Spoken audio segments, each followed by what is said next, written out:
umalis ka? Nasaan ang mga bata?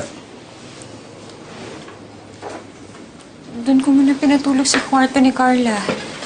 Kasi sa tingin ko mas makakabuting nandun muna sila ngayon. At tayo munang dalawa dito ngayon sa kwarto ngayong gabi. Bakit? Ayaw mong ipahalata sa mga bata? May problema tayo?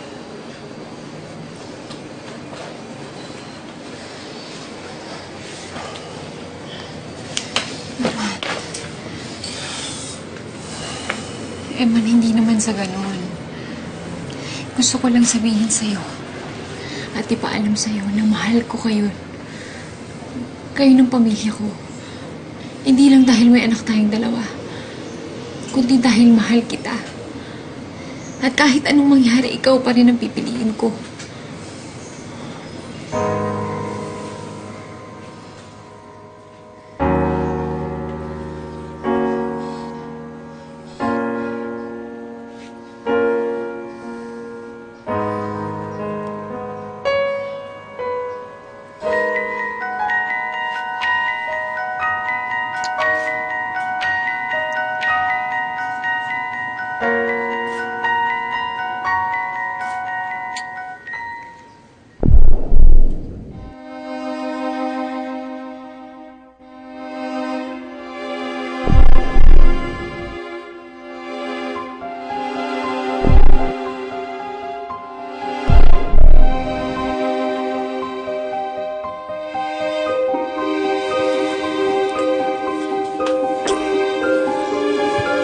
Ganito rin bang ginagawa mo sa kanya, Mel?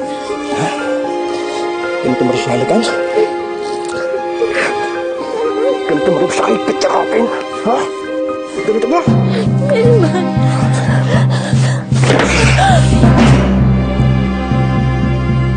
Masarap pa siyang umalik. Mel? Mas masarap pa kaysa sa akin. Ha? Mas pinapaligaya ka ba na sa kama? Kaya mo ako niloloko, ha?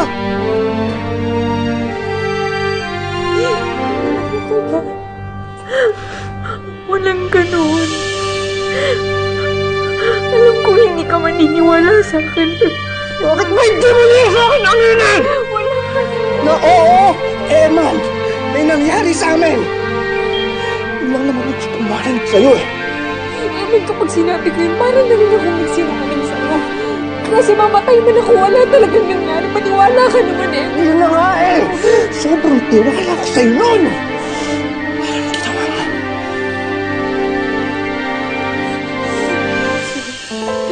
Sorry na.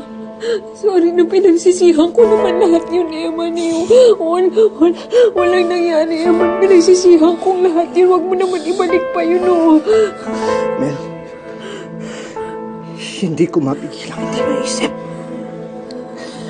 Yung kahayop ang ginawa ninyo. Dahil hanggang ngayon, pinagtatakpan mo pa rin na may nangyari sa inyo ng lalaking yun. Ang gusto ko lang malaman kung nagalaw ka ba niya o hindi. Kung nagustuhan mo ba, kung nag-enjoy ka ba, kung mas madalas niyo pag ginagawa.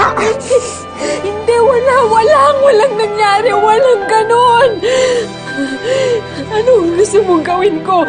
Sabihin ko yun sa'yo para sa akin. Para malaman ko. Para maintindihan ko, para matanggap ko. Kasi kinakain ako ng sarili kong utak kung paano mo ako nagawang lokohin.